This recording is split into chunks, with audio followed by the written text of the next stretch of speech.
Good morning दोस्तों, आप सभी का स्वागत है आपका अपना चैनल वर्कनेट में। आज हम class 11 chapter animal kingdom lecture number 3 Porifera शुरू करने वाले हैं। इससे पहले लेक्चर 1 और लेक्चर 2 में हमने टर्मिनोलॉजी और उनसे रिलेटेड कुछ बातें देखे, कुछ फैक्ट्स देखे, जैसे सिमेट्री, सिलोन, इन सब की जानकारी ली। मुझे विश्वास है आप सब पे कि आपको वो चीज़ें याद होंगी जो मैंने टर्म बताए थे आपको। अब उन सारे टर्म का यूज हमें अब आगे देखने को मिलेंगे और समझने को मिलेंगे कि जो हमने पढ़ा, जो टर्म हमने सीखा, सीलम क्या होता है, डिप्लोब्लास्टिक वो कैसे होता है और कहाँ यूज होता है और किस ऑर्गेनिज्म में कैसे होता है। ठीक है, बस बायोलॉजी साइंस ऑल अबाउट क्या क्यों कैसे, अब इनका हम जवाब ढूंढेंगे। और आइए देखते हैं, हम शुरू करते हैं, या यूँ कहें आप सभी का फिर से स्वागत है लेक्चर नंबर 3 पोरीफेरा में। पोरीफेरा एनिमल किंगडम का सबसे पहला फाइलम है।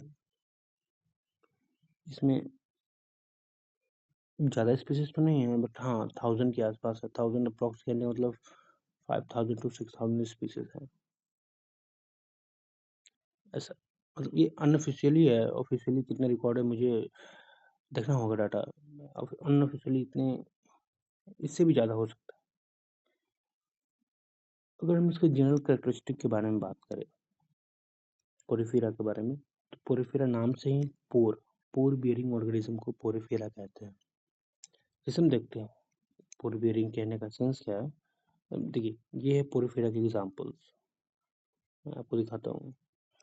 आप देख रहे हो ना, ये पोर्स, ये जो आप देख रहे हो ये एक पोर्स है। ये यहाँ छोटे छोटे जो दिख रहे हैं, मैं थोड़ा जूम कर देता हूँ, तो यहाँ भी छोटे छोटे जो दिख रहे हैं आपको, ये पोर्स है, इनहेलेंट पोर है, ये एक्सीलेंट पोर्स है। तो इसके बारे में हम धीरे धीरे जानेंगे और समझते हैं। आज का हमारा कंप्लीट लेक्चर पोरीफेरा पे ही डिपेंड होगा, पूरा डिपेंड कहने बेस होगा। ठीक है, तो शुरू करते हैं बिना किसी देर किए हुए। Porifera commonly known as sponges, या यूँ कहें पोर बियरिंग ऑर्गेनिज्म। जनरली देखा जाए, इनका अगर हम हैबिटेट के बारे में बात करें, यहाँ जो हम हैबिटेट के बारे में देख रहे हैं, मैं आपको एग्जांपल खोल दिया करूँगा बाद में। ये जो लाइन है एनसीईआरटी की, generally marine and mostly asymmetrical animals, यहाँ पे जनरली मेरीन कहने का से अगर हम इनके हैबिटेट के बारे में बात करें, तो पोरीफेरा जो है मोस्टली पोरीफेरा जो है वो मोस्टली मेरीन होता है, और कुछ फ्रेश वाटर भी होते हैं जैसे स्पॉन्जेस। फिर हम इनकी अगर बॉडी फॉर्म की बात करें, तो बॉडी फॉर्म मोस्टली एसिमेट्रिकल होते हैं, कुछ कुछ रेडियल सिमेट्री भी होते हैं। फिर हम जम्प्स लेयर के बारे में बात करेंगे, तो जम्प्स लेयर 2 लेयर होते हैं, यानी डिप्लोब्लास्टिक और डिप्लोब्लास्टिक कहने का सेंस आपको पता ही होगा। डिप्लोब्लास्टिक यानी ऑर्गेनिज्म के पास जो भी उनके एम्ब्रियोनिक जम्प्स लेयर से जो ऑर्गेनिज्म बने होंगे, वो 2 ही एम्ब्रियोनिक जम्प्स लेयर होंगे। एक होंगे इक्टोडर्म और दूसरा होगा इक्टोडर्म एंड एंडोडर्म। ठीक है, फिर हम इनके लेवल ऑफ ऑर्गेनाइजेशन के बारे में बात करें, तो लेवल ऑफ ऑर्गेनाइजेशन होगा इनका सेलुलर लेवल ऑफ ऑर्गेनाइजेशन। ठीक है, सेलुलर लेवल ऑफ ऑर्गेनाइजेशन। और ये पहले फाइलम होंगे एनिमल किंगडम के जो मल्टी सेलुलर होंगे। ठीक है, इनका जो सबसे बेसिक, या फिर इनको अलग तरह से देखेंगे, जनरल फीचर, सबसे कैरेक्टरिस्टिक फीचर्स, वो है वाटर ट्रांसपोर्ट और कैनाल सिस्टम। इसके बारे में हम आगे देखेंगे थोड़ा। जैसे यहाँ पे मैं आपको दिखाता हूँ वाटर कैनाल सिस्टम के बारे में। ये है इनके water canal system.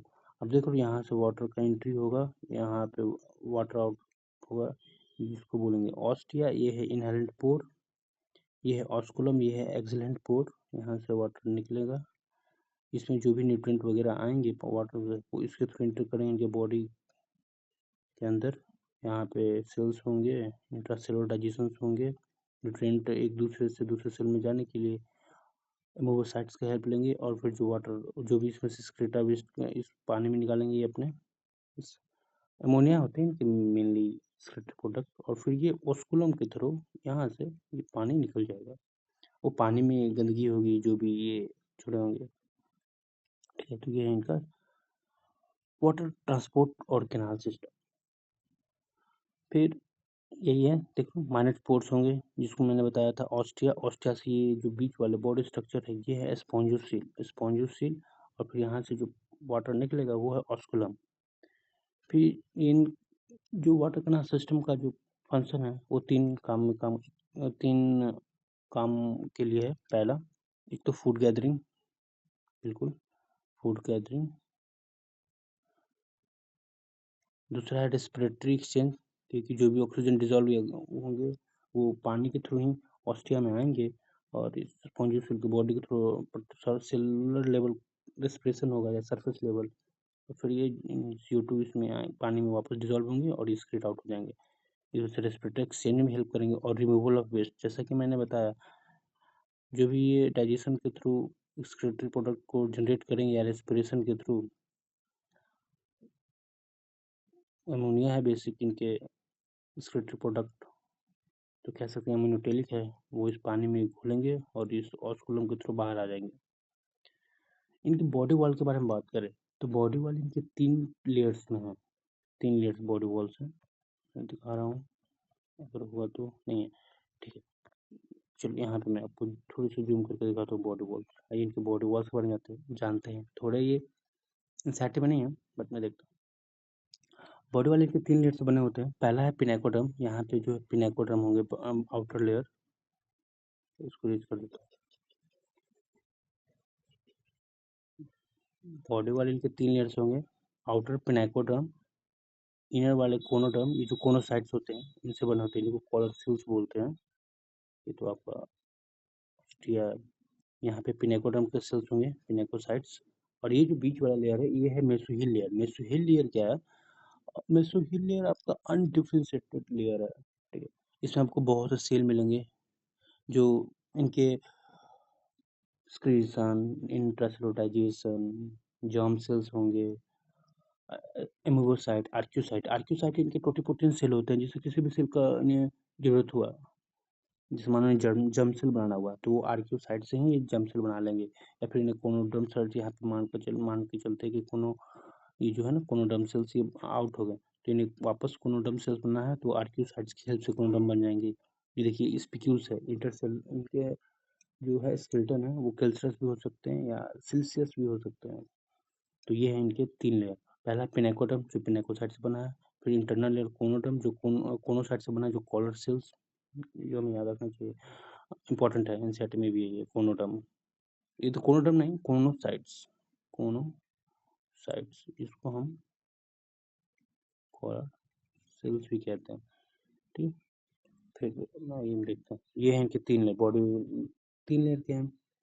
Canal system है वही, कैनाल सिस्टम जैसे मैंने बताया, कैनाल सिस्टम यहाँ से वाटर एंट्री, स्पॉन्जियोसील, ऑस्कुलम, ये जो है ये बनाया इनका कैनाल सिस्टम, ठीक है। ये है इनकी कैनाल सिस्टम। कोनोसाइट्स और collar cell line the spongocoel and the canal, ठीक है। ये इंपॉर्टेंट है, वही जो मैंने बताया ना, ये कॉलर सेल, ये देखिए फ्लैच लाया, ये फ्लैच लाया। Skeleton made up of spicules और स्पॉन्जिन फाइबर। आइए मैं आपको दिखाता हूँ इनके स्केलेटन के बारे में। ये जो स्ट्रक्चर देख रहे हैं ना, ये वाले, ये हैं इनके स्केलेटन सिस्टम, जो स्पिक्यूल्स स्पिक्यूल्स या फिर कहें तो कैल्सियस से बना होते हैं, स्पॉन्जिन्स होते हैं, कहते हैं। इनमें डाइजेशन इंट्रासेलुलर होगा, सर्कुलेशन थ्रू सेल, सर्कुलेशन जैसे one cell to another cell जाने के लिए एक इम्यूनोसाइट्स की हेल्प की वजह से ये one cell to another cell जाएंगे ना, इम्यूनोसाइट्स ये सर्कुलेशन में हेल्प करेंगे। रेस्पिरेशन आपका प्लाज्मा मेम्ब्रेन के थ्रू होगा, प्लाज्मा मेम्ब्रेन यानी सरफेस लेवल रेस्पिरेशन होगा। एक्सक्रीशन भी प्लाज्मा मेम्ब्रेन के थ्रू होगा जो सरफेस लेवल होगा। और हम सबसे सबसे इम्पोर्टेंट पॉइंट लिख देता हूँ, सबसे इम्पोर्टेंट पॉइंट लिखता हूँ, नर्वस सिस्टम एब्सेंट होते हैं, ये याद रखिएगा। इसमें प्रिमिटिव नर्वस सिस्टम भी नहीं होते हैं। जो प्रिमिटिव नर्वस सिस्टम शुरुआत होते हैं वो है हमारा अगला फाइलम नाइडेरिया से, उसके बारे में भी हम डिटेल बात करेंगे। उस जैसे स्टेटोसिस हो गया, नाइडोब्लास्ट हो गया, नेमेटोसिस्ट हो गया, पॉलिप मेडुसा, ये सब क्या होता है इसके बारे में अगली बार हम देखेंगे। हाँ, बट यहाँ पे हम देखें तो नर्वस सिस्टम एब्सेंट होता है, ये याद रखिएगा। स्पॉन्जेस में नर्वस सिस्टम बिल्कुल नहीं होता है, ठीक है। फिर सेक्सेस के बारे में बात करें तो सेक्सेस नॉट सेपरेट, यानी हर्माफ्रोडाइट मेल और फीमेल एक ही में होंगे। जर्म में फीमेल भी होंगे, मेल्स भी होंगे। ये रिप्रोडक्ट ए सेक्सुअली भी करते हैं और सेक्सुअली भी रिप्रोड्यूस करते हैं। ये सेक्सुअल रिप्रोडक्शन जो होगा इनमें होगा गेम्यूल्स। गेम्यूल्स देख फ्रेश वाटर स्पॉन्जेस में जो गेम्यूल्स बनेंगे वो इंटरनल बर्ड्स होते हैं। जैसे एक होता है बाहर बर्ड बनना, मैं आपको इरेज करता हूँ यहाँ पे। एक बर्ड्स दो तरह के होते हैं, एक इंटरनल बर्ड्स और एक एक्सटर्नल बर्ड। तो एक्सटर्नल बर्ड्स जो होते हैं वो यहाँ होते हैं, जैसे आपने देखा होगा जिंजर वगैरह में, पोटैटो में होगा, जैसे आलू में हो गया, तो यहाँ पे बर्ड्स बन गया, ये है एक्सटर्नल बर्ड। और इनमें क्या होता है इंटरनल बर्ड्स, केम्यू, ये इंटरनल बर्ड्स हो जाएंगे, बॉडी स्ट्रक्चर के अंदर है ना, तो ये हो जाएगा आपका इंटरनल बर्ड्स। ये मोस्टली तो फ्रेश वाटर में इंटरनल बर्ड्स बनते हैं जिसको हम गेम्यूल्स बोलते हैं। और फिर ये तो हर्माफ्रोडाइट होते हैं क्योंकि इनमें मेल सेल और फीमेल सेल दोनों एक में होते हैं, या male sex organ female sex organ एक में होंगे। ये तो यहाँ डिफरेंट स्ट्रक्चर होंगे, ये साइड के ऊपर बता रहा हूँ मैं। तो ये हर्माफ्रोडाइट हो गए। फर्टिलाइजेशन इंटरनल होंगे, ये बॉडी स्ट्रक्चर है इंटरनल है, यहाँ पे मान के चलते हैं मेल सेल से यहाँ से स्पर्म आया, यहाँ से ओवा आया, दोनों फर्टिलाइज कर तो इंटरनल फर्टिलाइजेशन हुआ, body internal fertilization, body structure के अंदर ही फर्टिलाइजेशन हुआ, तो इसे हम इंटरनल फर्टिलाइजेशन कहेंगे। Development indirect having larva stage, larva stage के थ्रू इनमें डेवलपमेंट होगा, यानी अब ये बॉडी फॉर्म से दूसरे बॉडी फॉर्म बनाने के लिए पहले एक लार्वा का फॉर्मेशन होगा, और इस लार्वा फॉर्म मेटामॉर्फोसिस होगा और ये नए स्पॉन्जेस बनाएगा, तो ये कहलाएगा इनडायरेक्ट डेवलपमेंट। कुछ एग्जांपल्स हैं इसके, साइकॉन, ई स्पॉन्जिया, सिकॉन को स्काईफॉक बोलेंगे, ये Spongia bath sponges, Spongilla fresh water, ये हमें याद रखना होगा, ये बहुत इंपॉर्टेंट है, वेरी वेरी इंपॉर्टेंट एनसीईआरटी का लाइन्स है। वापस हम समझ गए क्या क्या है, वापस हम देखेंगे इसके बारे में जो भी है। तो देखते हैं वापस, तो ये है वेरियस स्पॉन्जेस के एग्जांपल्स हमारे यहाँ पे। तो स्ट्रक्चर डायग्राम किए हुए हैं, ये स्पॉन्जिला फ्रेश वाटर है, देखिए ये दिख रहा है, ये आपका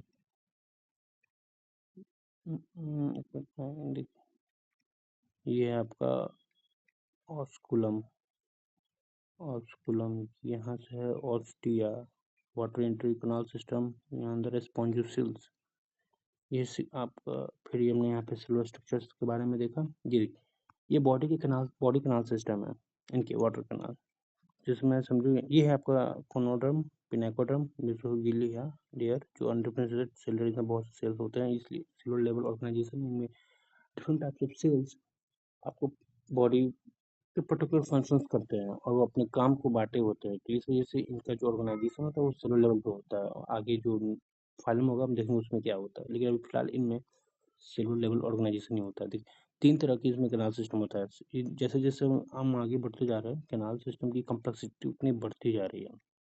ये सब 3 कैनाल सिस्टम देख रहे हैं, एक देख रहे हैं एस्कोनाइड, दूसरा है सिंक्नाइड, और तीसरा है आपका लिक्विनाइड। ये इसी कैनाल सिस्टम के बेसिस पे हमें पोरिफेरा को 3 क्लासेस में डिवाइड किया है। उसमें जनरल बता रहा हूँ, आपकी इसमें कोई याद करने की जरूरत नहीं है। ये देखिए सिंपल है, यहाँ से पानी जाएगा, पानी यहाँ जाएगा, फिर यहाँ से निकल जाएगा, इसमें रेस्पिरेशन और रेस्पिरेशन एक्सचेंज कैसे द्वारा एक्सक्रीशन करेंगे। फिर कुछ देखिए तो हल्का सी कम्प्लेक्स हुआ, यहाँ से पानी जाएगा, फिर ऐसे हो जाएगा, फिर ऐसे जाएगा, फिर ऐसे पानी जाएगा, फिर बाहर निकलेगा। फिर यहाँ देखिए ये सबसे कम्प्लेक्स यहाँ, फिर ये ऐसे, फिर ये बॉडी के नाम में जाएगा स्पॉन्जियोसिल्स, और फिर ये ऑस्कुलम के थ्रू बाहर निकलेगा। तो कॉम्प्लेक्सिटी बढ़ती जा रही है, वो तो मुझे हमें भी पता है ना कि जैसे जैसे एवोल्यूशन बढ़ता जा रहा था, जैसे जैसे हम एवोल्यूशन के नेक्स्ट स्टेज में जाते जा रहे थे, बढ़ते चले जा रहे थे, वैसे वैसे हमारे बॉडी की कम्प्लेक्सिटी बढ़ती जा रही थी, हमारे जो और भी फीचर्स आ रहे थे इन्वायरमेंट को सेंस करने के, कैपेबिलिटी बढ़ती जा रही थी, आइज़ का डेवलपमेंट, ये सब चीज़ें हो रही थी, लेकिन इनमें कुछ नहीं है, इनमें तो नर्वस सिस्टम नहीं है, सिंपल बस इनमें भी जो क्लासेस में जो एक क्लास से दूसरे क्लास में जा रहे हैं एक्सोनाइट से लिक्विनाइट में, इनकी क्लास के थ्रू भी देखा गया तो कैनाल सिस्टम का कॉम्प्लेक्सिटी बढ़ती गई, सब कह सकते हैं। इवोल्यूशन तो वही है ना, बेटर से बेटर की ओर। फिर आपका ये साइकन है, स्काइफर, ये जो इंसाटिक है ना, ये साइकन ये है ये। और फिर और क्या है, तो ये देखिए आपका ये है स्पॉन्जिला, ये वाली, ये स्पॉन्जिला आपकी।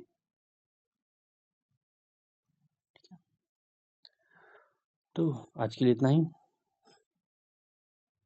कैसा लगा बच्चों क्लास? ये मैंने आप कहोगे तो मैं आपको एनसीईआरटी भी ये दिखा दूंगा, ये आपके कुछ आप ये चाहो तो इन्हीं आपको याद रखना होगा ये सारी चीज़। पोरिफेरा मैं आपको फिर से पढ़ देता हूँ। Phylum porifera commonly known as sponges, generally marine and mostly asymmetrical animals. बिल्कुल हाँ, कुछ कुछ डिटेल्स भी होंगे। प्राइमेटिव मल्टीसेलुलर एनिमल्स, बिल्कुल सही। सबसे पहला मल्टीसेलुलर फाइलम ऑर्गेनाइजेशन यही है, यहीं से शुरू हुआ है हमारे animal kingdom. Cellular level of organization, cells के डिवीजन होते हैं, उसमें टिश्यूज का ऑर्गेनाइजेशन नहीं होता है, different type of cell different function करते हैं टुगेदर मिलके, बट अभी भी वो एक सिमिलर फंक्शन नहीं करे, टिश्यू का रूप नहीं लिया है। फिर इनका ये जो सबसे कैरेक्टरिस्टिक फीचर है वाटर ट्रांसपोर्ट कैनाल सिस्टम, जिसको हम माइनस्पोर बोलेंगे, ऑस्टिया, स्पॉन्जियोसिल और ऑस्कुलम। ये तीन तरह का, ये ऑस्टिया आपका इनहेरेंट पोर है और स्पॉन्जियोसिल आपका बॉडी है, और ऑस्कुलम आपका एक्सलेंट पोर है जहाँ से वाटर निकलता है, जो कि हेल्प करते हैं फूड गैदरिंग में, रेस्पिरेटरी एक्सचेंज में और रिमूवल ऑफ वेस्टेज में।